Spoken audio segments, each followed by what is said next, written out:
પ્રકારના જીવોને દુઃખ કયા છે? આદિ ભૌતિક, આધ્યાત્મિક અને આદિ દૈવિક. 3 પ્રકારના દુઃખો કયા છે.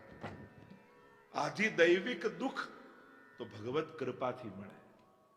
દુઃખ છે ભૌતિક દુઃખ, જેને આપણે બધા જાણીએ છે, અનુભવીએ છીએ ને ઈચ્છતા નથી કે આ પાછું આવે.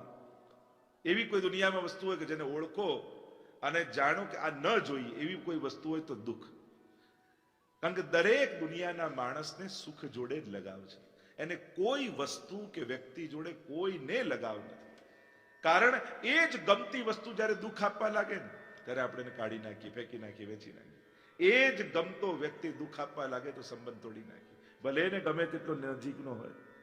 કારણ આપણને બધા જોડે સુખ જોઈએ છે, દુઃખની અપેક્ષા નથી. ન કોઈ વસ્તુ કે કોઈ વ્યક્તિ જોડે આપણને લગાવ નથી હોતો, આપણને બધાડે સુખ જોડે જ લગાવ હોય છે. હરત દુઃખ દ્વંદ. સાધારણ લોકોને સાધારણ દુઃખો હોય, શ્રેષ્ઠીઓને શ્રેષ્ઠ દુઃખ હોય. સાધારણ જે સંસાર જ જીવવા માટે આવ્યા છે, સંસાર જ ભોગવવા આવ્યા છે, એને સંસારના દુઃખો છે. પણ વૈષ્ણવને ભગવત તાપ છે, પ્રભુની ભક્તિ કરવાની ઈચ્છા છે, એટલે એના દુઃખો જુદા છે. એના માટે સૌથી મોટું દુઃખ ભગવત સેવા ન થઈ શકવાનું છે. એના માટે સૌથી મોટું દુઃખ સત્સંગ ન થઈ શકવાનું. હરિરાયજી પોતે શિક્ષાપત્રમાં આંસુ સારે છે, અહીંયા મને કોઈ સત્સંગ નથી વૈષ્ણવ. એને જ્યારે વૈષ્ણવનો સંગ ન મળે એના માટે દુઃખ છે. જે દિવસે ભગવત સેવા ન થઈ એના માટે સૌથી મોટું દુઃખ છે. ભગવદીઓ માટે તો પ્રભુની વિસ્મૃતિ એ જ સૌથી મોટું દુઃખ છે. તો કહ્યું કેવા છે, હરત દુઃખ દ્વંદ્વ. બધા તમારા દુઃખોને, અરે કોઈ પણ લૌકિક પણ દુઃખ હશે ને, પણ યમુનાજીનું સાચા હૃદયથી આરાધન કરશો, નિશ્ચિત વાત છે યમુનાજી એને હરી લેશે. જો કોઈ પણ વસ્તુની શુદ્ધિ માટે 2 વસ્તુ હોય, કાં એને જળથી ચોખ્ખી કરાય, કાં એને અગ્નિમાં તપાવાય. તો આપણા માટે આપણા દુર્ભાગ્યોમાં રહેલી મલિનતાને દૂર કરવા માટે 2 સ્થાન છે. એક મહાપ્રભુજી રૂપ અગ્નિમાં કાં એને ચોખ્ખી કરી લો, કાં યમુનાજીના જલમાં એને ધોઈ લો. જ્યારે તમે એ નામ લો છો ત્યારે નામ નથી લેતા, તમારા ભાગ્યને માંજી રહ્યા છો એ નામથી, અને એ નામથી એ ભાગ્યને ચમકાટ મળે છે. અહીંયા કહ્યું, હરત દુઃખ દ્વંદ સુખ કંદ બરકે, અને પરમ સુખની વર્ષા થાય છે. બ્રહ્મ સંબંધ જબ હોત યા જીવ को तभी इनकी भुजा वाम फरके. જ્યારે જીવનું બ્રહ્મ સંબંધ થાય ત્યારે સૌથી વધારે આનંદ કોને થાય છે? તો કે યમુનાજીને. કારણ કે યમુનાજી ભૂતલ પર આવ્યા છે જ એના માટે. ભક્ત કી ચિત્ત કી વૃત્તિ સબ જાન કે તાતી અતિ આતુર જુધાઈ નેહ કારણ શ્રી યમને પ્રથમ આઈ. શ્રી યમુનાજી એટલે જ પધાર્યા. કેમ? કારણ કે આ દૈવી જીવો સંસારી લોકો સાથે રહેતા રહેતા ક્યાંક પોતાને સંસારી ન માનવા લાગે. એ બીક જ્યારે યશોદા યમુનાજીને લાગી ત્યારે દોડતા દોડતા આવી એમનો સંબંધ એમને ઠાકોરજી સાથે કરાવી દીધો. તો અને બ્રહ્મ સંબંધ જब હોત યા જીવ को, જ્યારે બ્રહ્મ સંબંધ થાય ત્યારે યમુનાજીની વામ ભુજા ફરકવા લાગે. કેમ? કારણ કે ડાબા હાથમાં 3 કમળ છે યમુનાજીના. પહેલું કારણ એ બતાવ્યું કે ડાબુ હાથ કેમ ફરકે? કારણ કે સ્ત્રીનું સૌભાગ્ય જોવું હોય તો ડાબા હાથથી જોવાય, પુરુષનો જમણો હાથ જોવાય, સ્ત્રીનો ડાબો હાથ જોવાય જ્યોતિષ શાસ્ત્ર પ્રમાણે. તો વામ ભુજા ફરકે કારણ કે યમુનાજી પોતાનું સૌભાગ્ય એ બ્રહ્મ સંબંધી જીવને આપવા માટે તત્પર બની જાય છે, એટલે પોતાની ડામ ભુજા ફરકે. એક કારણ એ બતાવ્યું કે ડાબી ભુજા કેમ ફરકે? ડાબા હાથમાં 3 કમળ છે, અને આ 3 કમળ શું છે? ભક્તિની 3 અવસ્થા, પ્રેમ, આસક્તિ અને વ્યસન. અને 3 કમળ જોશો ને તો એકમાં કળી, એકમાં અર્ધ વિકસિત, ત્રીજામાં પૂર્ણ વિકસિત. ભક્તિની 3 અવસ્થાઓ છે, પ્રેમ, આસક્તિ, વ્યસન. એટલે કે 3 અવસ્થાનું દાન કરવા માટે યમુનાજી તત્પર બની જાય છે, એટલે વામ ભુજા ફરકે છે. યા વામ ભુજા કેમ ફરકે છે? તો કે યમુનાજી સંકેત કરે છે ઠાકોરજીને કે પ્રભુ, જે ડાબો હાથ ઊંચો કરીને આપ જે દૈવી જીવોને બોલાવી રહ્યા છો ને, એ ડાબા હાથ વાળો જ છે.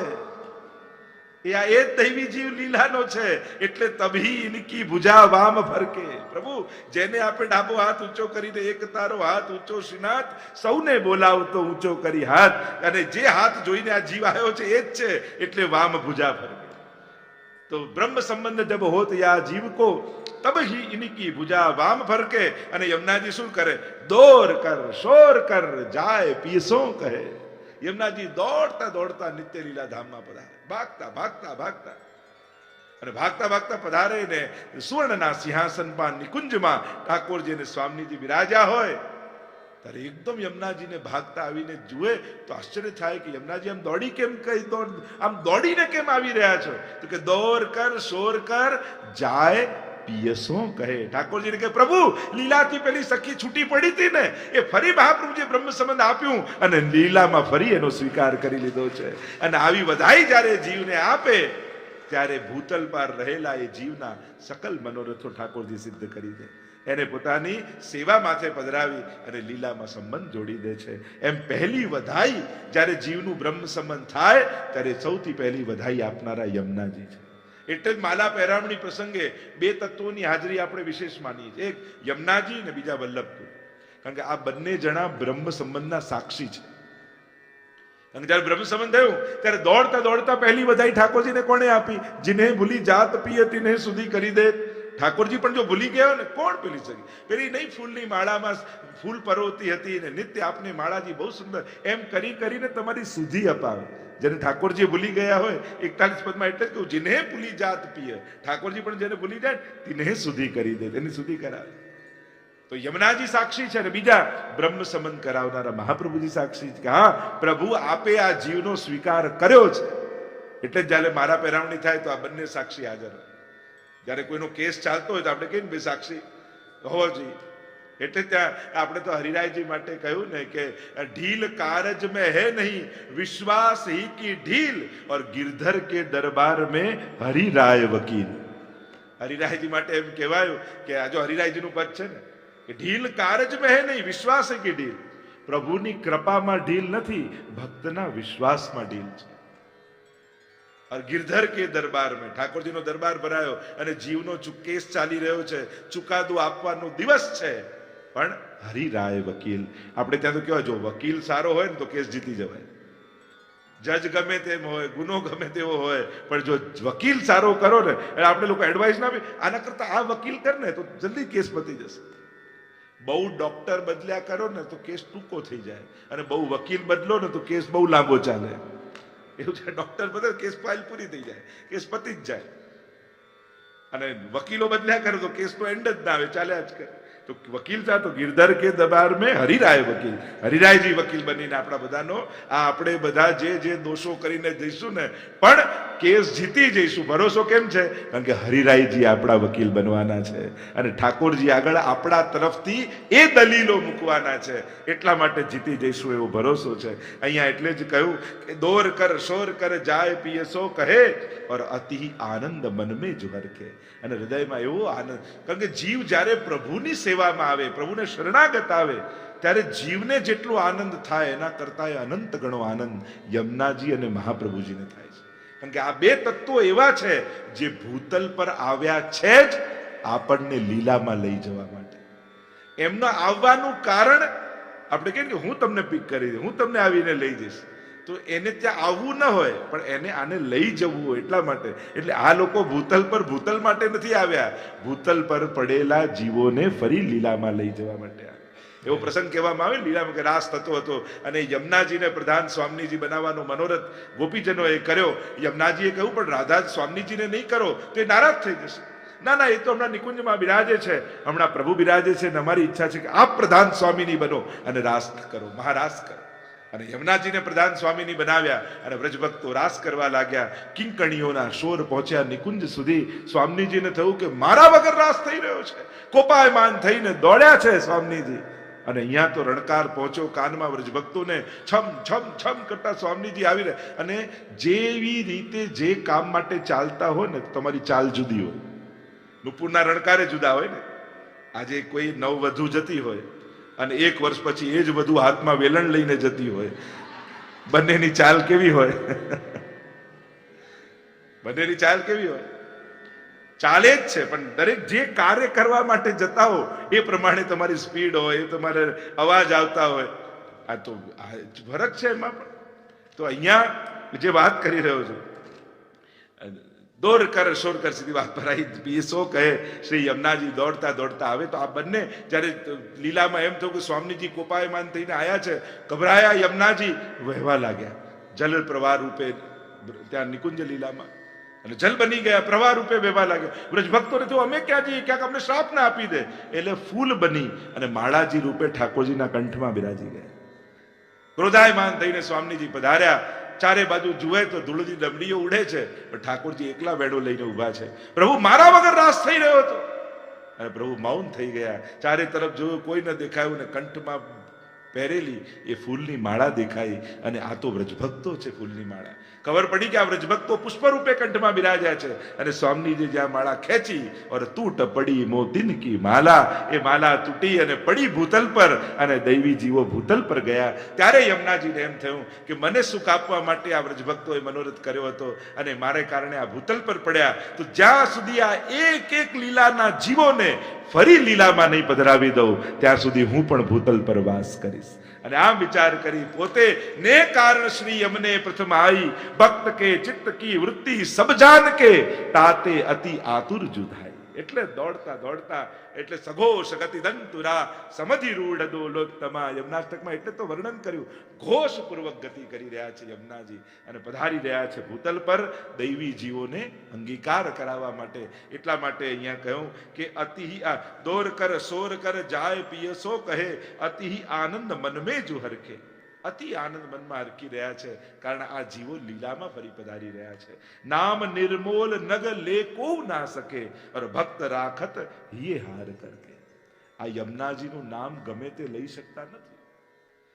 જેના પર મહાપ્રભુજીની ઠાકોરજીની વિશેષ કૃપા થઈ હોય એના જ મુખમાં યમુનાજીનું નામ આવી શકે છે. તમારા મુખમાં જો નિત્ય યમુનાજીનું નામ રહે છે તો માનજો કે રોજ તમને સેવાનું ફલ ઠાકોરજી આપે છે. અને આજની સેવાના ફલ રૂપે તમારા મુખમાં યમુનાજીનું નામ ઠાકોરજી આપે. આ તમારી સેવાનો ઉપહાર છે. આ તમારા ઠાકોરજીની પ્રસન્નતાનું કારણ છે. ઘણા લોકો પૂછે અમારા ઘરમાં ઠાકોરજી આનંદમાં બિરાજતા હશે કે નહીં? તો મારે પૂછવું પડે રોજ યમુનાષ્ટક કરો છો કા? તો માનજો ઠાકોરજી આનંદમાં જ બિરાજે છે. કારણ તો જ તમારા મુખમાં યમુનાજીનું નામ આવી શકે. પણ મળેલું નામ હવે તમારી જવાબદારી સાચવવું કઈ રીતે? ભક્ત રાખત યે હાર કરકે. વૈષ્ણવ કઈ રીતે રાખે? હાર પહેર્યો ને એ રીતે. જેમ તમે કોઈ હીરાનો સાચો હાર પહેર્યો હોય અને કોઈ પાર્ટીમાં તમે ગયા જ્યાં તમારા બધા સ્વજનો આવવાના છે ને એકદમ સારો પ્રસંગ છે ને મોંઘામાં મોંઘો જે હીરાનો હાર હતો એ તમે પહેર્યો, પણ પાર્કિંગ આજુબાજુ ન મળે એટલે બહુ દૂર પાર્ક કરીને આવ્યા. અને અંધારું ને આટલું દૂર પાર્કિંગ કરવા તો ગયા, એકલા છો અને કેટલાક લોકો ઊભા છે અને તમને જોઈને એમ લાગે છે કે આ બરાબર માણસો નથી, કંઈક થોડા અસામાજિક તત્વો જેવા છે. એટલે તમે શું કરો? જે હાર પહેર્યો હોય ને એને અંદર સાડીમાં નાખી પાલો માથેથી ઓઢી આમ ઓઢી અને બસ દબાવી અને સીધા સીધા સીધા સીધા નીકળી જાઓ. તમને શું થાય? આ હાર આમને ન દેખાય તો સારું. અને સીધા પાર્ટીમાં આવ્યા ત્યાં તો બધા સગા સંબંધી ફ્રેન્ડ સર્કલ મિત્રો, એટલે શું કરો? બધાને દેખાય એ રીતે હાર રાખી અને એવું પાછળ પાલવ કરી કે સીધી નજર હાર પર જાય એ રીતે ચાલે, હે ને? એવું થાય. ભક્ત રાખત હી હાર કરકે. જ્યાં એવા લોકો દેખાય કે જેને ભગવત નામનું મહાત્મ્ય ન હોય, લૌકિકમાં આસક્ત હોય, તમને એમ થાય કે આની જોડે કંઈક ચર્ચા થશે ને એમને ખબર પડશે હું યમુનાજીનું નામ ઠાકોર નામ લઉં છું, મારી મજાક કરશે, ઠાકોરજીની હાંસી કરશે, તો એમાં કઈ રીતે રાખો? છુપાઈને હાર લઈને આવ્યા એ રીતે. અને જ્યાં સત્સંગમાં આવો અને બધા ભગવદી વૈષ્ણવ દેખાય ત્યાં એ રીતે આ નામના હારને કાઢો કે જેથી બધાને દેખાય. જે આવે જય શ્રી કૃષ્ણ કરવા આવે, જે આવે જય શ્રી કૃષ્ણ કરવા આવે. કારણ ભક્ત રાખત હી હાર કરકે. ભગવદીઓ તો આ રીતે હારની જેમ યમુનાજીના નામને રાખે છે. જ્યાં એ નામની મહત્તા નથી ત્યાં છુપાવી લો, અને જ્યાં એની મહત્તા છે ત્યાં જોર જોરથી ગાઓ, કે જેથી જે મને સૌભાગ્ય મળ્યું છે એ તને સૌભાગ્ય મળે, જે આનંદ મને મળ્યો છે એ આનંદ તને મળે. એટલે તો કહત સબન સો આવો રે આવો. એટલે તો આપણે ત્યાં આમંત્રણ છે, બધાને બોલાવીએ છીએ કે આવો, અમે જે આનંદ લઈ રહ્યા છે એ આનંદ તમે પણ લૂંટો. ગમતાનો કરીએ ગુલાલ. ઉત્તમ વસ્તુ મળે તો આપણે તો વાંટવાનો ક્રમ છે. પ્રસાદને વાંટો એટલે મહાપ્રસાદ બની જાય. પ્રભુ કૃપા કરીને પ્રસાદ આપે અને વૈષ્ણવને વાંટી દો એ મહાપ્રસાદ બની જાય છે. તો આપણે તો મહાપ્રસાદનો વિવેક છે. ભક્ત રાખત હી હાર કરકે. અને કહ્યું કે રસિક પ્રીતમ પિયા પ્રભુજી રસિક પ્રીતમ જો કી હોત જા પર કૃપા, સોઈ શ્રી યમુનાજી કો રૂપ પરખે. અને જેના ઉપર ઠાકોરજીની કૃપા થાય ને એ જ યમુનાજીના રૂપ અને સ્વરૂપને જાણી શકે. અહીંયા રૂપ કયું? જો બે વસ્તુ છે, રૂપ અને સ્વરૂપ. સૌથી પહેલા રૂપને પરખવું પણ કઠિન છે. આંખોથી દેખાય એ રૂપ અને હૃદયથી અનુભવાય એ સ્વરૂપ. યમુનાજી જલપ્રવાહ દેખાય તો એ આદિભૌતિક રૂપ છે, તીર્થ રૂપ દેખાય તો આધ્યાત્મિક રૂપ છે, અને સખી રૂપે દેખાય તો એ આદિદૈવિક સ્વરૂપ છે. તો રૂપ અને જેમ આપણે કહીએ ને કૃષ્ણ કેવા, તો કે એના વાંકળિયા કેસ છે, કમળની પાંખોડી જેવા નેત્રો છે, કમળ મુખ જેવું મુખારવિંદ, આ રૂપ કહેવાય. પણ સ્વરૂપ શું છે? રસો વૈસહ, આનંદ માત્ર કરપાદ મુખોદરાદી, આ એનું સ્વરૂપ. તો યમુનાજીનું રૂપ અને સ્વરૂપ કોણ જાણી શકે? જેના ઉપર ઠાકોરજીની કૃપા હોય. તોય રૂપ પરખે. પરખે એટલે ઓળખી જવું, પરખી જવું. યમુનાજી ક્યાં ક્યાં કેટલી વાર કયા કયા સ્વરૂપે આપણી સામે આવી જાય છે. જ્યારે તમે યમનાષ્ટક આદિ કરો છો ત્યારે અનેક સ્વરૂપે યમુનાજી આવીને આપણા કાર્યો સિદ્ધ કરી જતા હોય છે. પણ સામે આવેલા યમુનાજીને આપણે ઓળખી નથી શકતા. ઠાકોરજીની કૃપા થાય ને ત્યારે ઓળખાય. ઘણી વાર કોઈની જીભ પર બેસીને આપણા માટે સારું બોલાવીને જતા રહે, ઘણી વાર કોઈના હાથમાં બેસી આપણને ઉપાડી લે, ઘણી વાર કોઈના પગમાં પ્રવેશીને આપણા માટે કોઈને દોડાવી દે.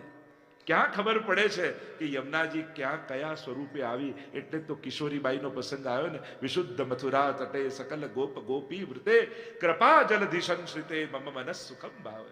અડધો શ્લોક કિશોરીબાઈને આવડે છે.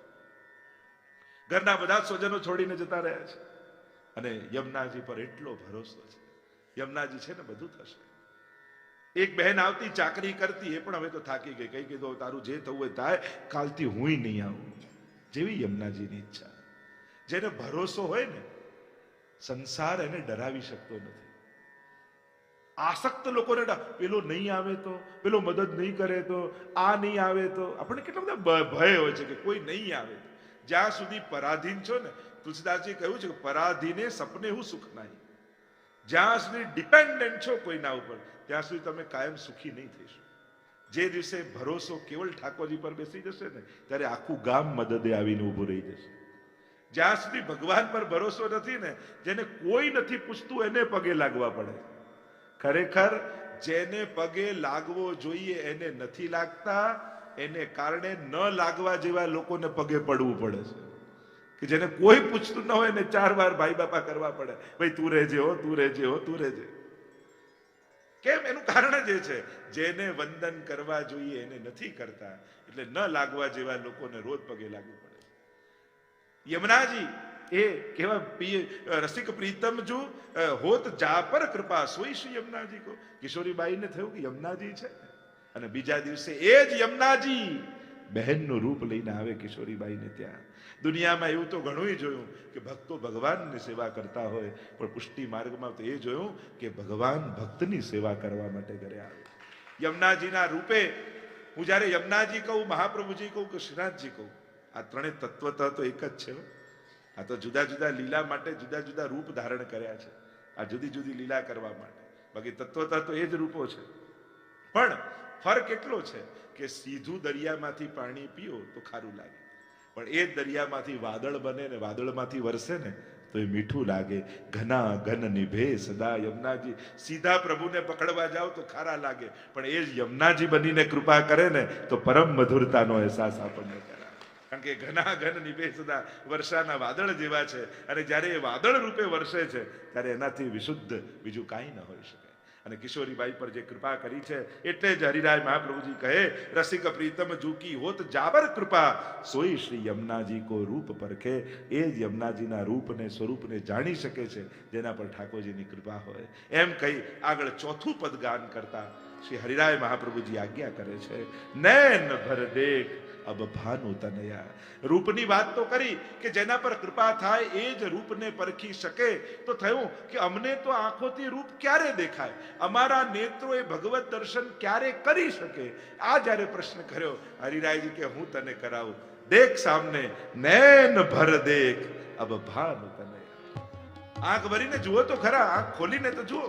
બીજે બધે એમ કહેવાય આંખ ખોલીને જુઓ, હરિરાયજી તો કે આંખ ભરીને જુઓ. આજ પુષ્ટિ ભક્તિનો ફરક છે.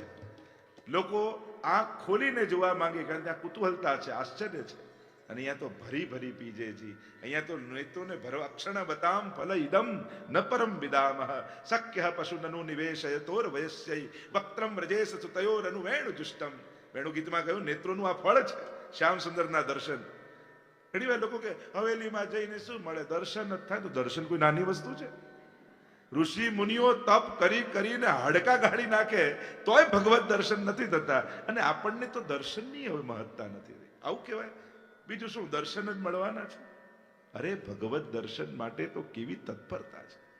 ભગવદીઓ કેવા લાલાયિત રહે છે કે અમને ક્ષણવાર માટે પ્રભુની ઝાંકી થઈ જાય. એટલે ક્ષણવાર માટે થયેલા ભગવત દર્શનને પણ નાનું ન ગણો. ભગવત દર્શન એ નાની વસ્તુ નથી. ક્યારે પણ એને નાનું ગણાય. માને કે સેવા મોટી ને દર્શન નાનું, ના એવું પડ્યું. અહીંયા તો કેવલ દર્શન માત્રથી તરી ગયા. એ આગ્રામાં નૃત્ય કરતી વારાંગના કૃષ્ણદાસ અધિકારી એને જુએ છે અને થાય છે આ તો દૈવી જીવ છે.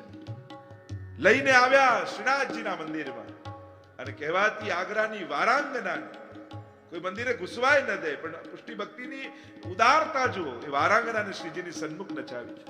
મેરો મન ગિરધર છબી પરટક્યો. નાચતા નાચતા જ્યાં દ્રષ્ટિ શ્રીનાથજી પર પડી અને શ્રીનાથજીની થઈ ગઈ. પ્રભુ એનો સ્વીકાર કરી લીધો એક ભગવત દર્શનથી. ભાઈ અબ ગિરધર સો પહેચાન, કપટ રૂપ ધર છલવે આયો, પુરુષોત્તમ નહીં જાન. અને શ્રી ગિરધર વિઠ્ઠલ કહ્યું કે દેખત અપનાયો, શ્રી વિઠ્ઠલ કૃપા નિધાન. ચિત્સ્વામી છલવા ગયા, ખોટો નારિયેળ ને રૂપિયો લઈ અને શ્રીનાથજી ગુસાઈજી ની સન્મુખ ઉભા રહેતા પોતે સમર્પિત થઈ ગયા. ભાઈ હવે ઓળખાણ થઈ ઠાકોરજી સાથે. ઓર દેખત અપનાયો. ઠાકોરજી તમને એમ થાય કે તમે દર્શન કરી રહ્યા છો, પણ ઠાકોરજી દ્રષ્ટિ માત્રથી તમારો સ્વીકાર કરતા હોય છે, તમારા હૃદયના ભાવોનો સ્વીકાર કરતા હોય છે. પ્રભુ એની દ્રષ્ટિ સાધારણ નથી. ઠાકોરજી એના પર પણ ઘણી બધી ચર્ચાઓ છે. હરે છે પ્રભુ.